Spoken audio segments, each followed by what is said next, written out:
یہ جو فیصلہ ہوا جس میں اہل سنت کی کریم بیٹھی ہوئی تھی، بڑے بڑے سندھ سے، بلوچستان سے، اساتین علم جن کے شاگردوں کی تعداد یہ جی جن کی وہ عمریں گزر گئی دین وہ کے اندر ہزاروں میں 50 سال ہزاروں میں ہے۔ یعنی اگر یوں اگر کہہ لیا جائے کہ اس صدی میں جن کے کاندھوں پہ وہ ایک بہت مطلب بڑا امت کا بوجھ تھا، امت کا بوجھ ہے، اور الحمدللہ وہ اس کو بطریقہ حسن نبھا رہے ہیں، وہ آگے لے کے جا رہے ہیں۔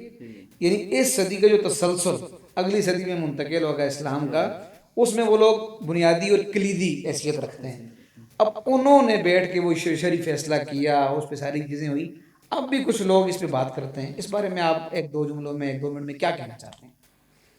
اس میں ہم ویسے تفصیلی بیان سارا کچھ دے چکے ہیں۔ ہوں خلاصہ ان شورٹ یہ ہے کہ اگر انہیں ان پر تحفظات ہیں تو وہ پھر اس لیول کی کریم اہل سنت سے اٹھا کر لائیں، اور اس فیصلے کو اتنی بڑی قیادت کی روشنی میں، ان کے فیصلوں کی روشنی میں ان کے زیر اثر رد کر دیں، تو پھر ہم ان کی بات حضور سن جی لیں جو گے۔ اعتراض کرنے والے ہیں وہ ان سارے بڑے بڑے مفتیوں سے زیادہ علم رکھتے ہیں، وہ جو سارے ان کی سمجھ زندگی زیادہ ہمارا ہے، نہیں اسلام، ان کا علم، مطالعہ، تحقیق، تقوی، یہ بغض و عناد کی جنگ، احتیاط، شرعی احتیاطیں، وہ تقاضے ان اقبال نے لوگوں سے کہا نا، زیادہ ہیں۔ اقبال نے کہا نا، یہی شیخ حرم ہے جو اٹھا کر بیچ کھاتا ہے گلی یہی میں، شیخ حرم ہے، یہی شیخ حرم، اس کو پنڈی تھوڑا والا، سا ہاں پنڈی والا، اچھا ہاں وہی شیخ حرم جو چرا کر بیچ کھاتا ہے گلی میں بوزر و تل کے اویس و چادر زہر۔